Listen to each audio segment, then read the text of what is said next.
Hi friends, welcome. Bharathi Kannamma இன்னைக்கு எபிசோட்ல என்ன இன்ட்ரெஸ்டிங்கான சீன்ஸ் வரப்போகுதுன்றதுக்கான சின்ன ரிவ்யூ பார்க்கலாம். பாரதி கண்ணம்மாவை பத்தி பிரஸ் மீட்ல பாராட்டி பேசுறாரு.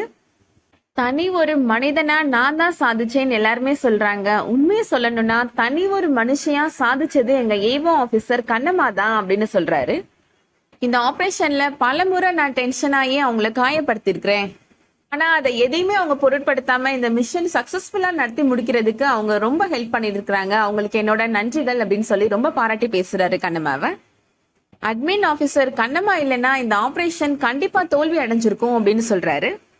கண்ணம்மாவுக்கு ரொம்ப நன்றி அப்படின்னு நன்றி சொல்றாரு. அதுக்கப்புறமா கண்ணம்மா இப்போ பேட்டி கொடுக்குறாங்க. டாக்டர் பாரதி என்னைய ரொம்ப பாராட்டி பேசினாரு. ஆனா அவர் செஞ்ச மருத்துவத்துக்கு முன்னாடி நான் செஞ்ச உதவிலாம் ரொம்ப சின்னதுதான் அப்படின்னு சொல்றாங்க. விழுப்புரத்திலையும் ஆபரேஷன் பண்ணிட்டு அந்த இதயத்தை சென்னை வரைக்கும் கொண்டு வந்து மறுபடியும் சக்திக்கும் ஆபரேஷன் பண்ணி சக்சஸ்ஃபுல்லா செஞ்சு முடிச்சிருக்காரு. அது மிகப்பெரிய சாதனை அப்படின்னு பாராட்டுறாங்க. அடுத்ததான் விக்ரம் சொல்றாரு, டாக்டர் பாரதி சொன்னதை வச்சு கண்ணம்மா மெடிக்கல் ஃபீல்டுல ரொம்ப வருஷமா இருந்தவங்க அப்படின்னு நீங்க நினைப்பீங்க.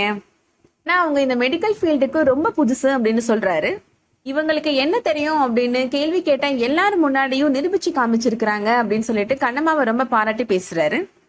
அடுத்ததான் வெண்பா வீட்டுல நடக்கிறத காமிக்கிறாங்க. ஷர்மிளா வெண்பாட்ட சொல்றாங்க, தன்னோட பொண்டாட்டியை விட்டு கொடுக்காம நான் ஜெயிச்சதுக்கு முழு காரணம் அவதானே சொல்றான். இதுல இருந்தே நீ புரிஞ்சுக்க வேணாமா அவன் எவ்வளவு அவன் பொண்டாட்டிய லவ் பண்றான்னு அப்படின்னு சொல்றாங்க.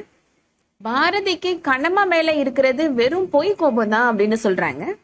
பாரதிக்கு கண்ணம்மா மேல இருக்கிறது பனி மாதிரி ஒரு சின்ன கோபம் தான். அதை யாராவது சுண்டி விட்டாங்கன்னா கண்டிப்பா அது உதிர்ந்துரும். அதுக்கப்புறமா இத்தனை வருஷமா நான் உன்னை பிரிஞ்சிருந்துட்டேனே கண்ணம்மா அப்படின்னு சொல்லிட்டு கண்ணம்மா கூட கண்டிப்பா அவன் சேர்ந்துருவான் அப்படின்னு சொல்றாங்க. பாரதியும் கண்ணம்மாவும் பெர்ஃபெக்ட் ஜோடி. அவங்க ரெண்டு பேரையும் யாராலையும் பிரிக்க முடியாது அப்படின்னு சொல்லிட்டு போறாங்க. அடுத்ததா ஹாஸ்பிட்டல்ல நடக்கிறத காமிக்கிறாங்க. கண்ணம்மா இப்போ திடீர்னு மயக்கம் போட்டு கீழே விழுந்துடுறாங்க. விஷயம் தெரிஞ்சு பாரதி இப்போ கண்ணம்மாவை பாக்குறதுக்காக போறாரு. பல்ஸ் செக் பண்ணி பாக்குறாரு. பல்ஸ்லாம் கரெக்டா தான் இருக்கு அப்படின்னு சொல்றாரு. அடுத்ததா கண்ணம்மா முகத்துல தண்ணி தெளிச்சு விடுறாரு. கண்ணம்மா மயக்கம் தெளிஞ்சு எழுந்து உட்காடுறாங்க. உன் பல்ஸ்லாம் நார்மலா தானே இருக்கு, என்னாச்சு கண்ணம்மா அப்படின்னு கேக்குறாரு. கண்ணம்மா சொல்றாங்க, நேத்து நைட்ல இருந்து நான் சாப்பிடல, அதனாலதான் பசியில மயங்கி விழுந்துட்டேன் அப்படின்னு சொல்றாங்க. எதுக்காக சாப்பிடாம இருக்கிற, பொறுப்பான வேலையில தானே இருக்கிற, உன்னோட ஹெல்த்தை நீ பாத்துக்கணும் அப்படின்னு பேசிக் சென்ஸ் கூட உனக்கு இல்லையா அப்படின்னு திட்டாரு பாரதி. உனக்கு உன்னை பத்தியும் அக்கறை இல்லை, உன்னை நம்பி இருக்கிறவங்களை பத்தியும் அக்கறை இல்லை அப்படின்னு சொல்றாரு. இனிமே நீ சாப்பிடாம இருக்க கூடாது அப்படின்னு திட்டுறாரு. கூட இருக்கிற நர்ஸை பார்த்து சொல்றாரு, நேத்து நைட்ல இருந்து நீ இவங்க கூட தானே இருக்கிற, அவங்க சாப்பிட்டாங்களா இல்லையான்னு செக் பண்ண மாட்டேயாமா, இப்பயாவது கூட்டிட்டு போய் சாப்பாடு வாங்கி கொடு அப்படின்னு சொல்லிட்டு போறாரு. அடுத்ததா சௌந்தர்யா வீட்டுல நடக்கிறத காமிக்கிறாங்க. அகிலன் சொல்றாரு, இன்னைக்கு அண்ணனும் அண்ணையும் சாதிச்சுட்டாங்க அப்படின்னு சொல்றாரு. அஞ்சலி சொல்றாங்க, இன்னைக்கு பிரஸ் மீட்ல பாரதி மாமா கண்ணம்மாவை பாராட்டி பேசுவாரு அப்படின்னு நான் கொஞ்சம் கூட எதிர்பார்க்கவே இல்லை அப்படின்னு சொல்றாங்க. வேணு சொல்றாரு, பாரதி கண்ணம்மா ரெண்டு பேரும் மாத்தி மாத்தி பாராட்டுறத பாக்குறப்ப எனக்கு ஆனந்த கண்ணீரே வந்துருச்சுடா அப்படின்னு சொல்றாரு. சௌந்தர்யா சொல்றாங்க, இதெல்லாம் நடந்ததுக்கு ஆண்டவன் தான் காரணம் அப்படின்னு சொல்றாங்க.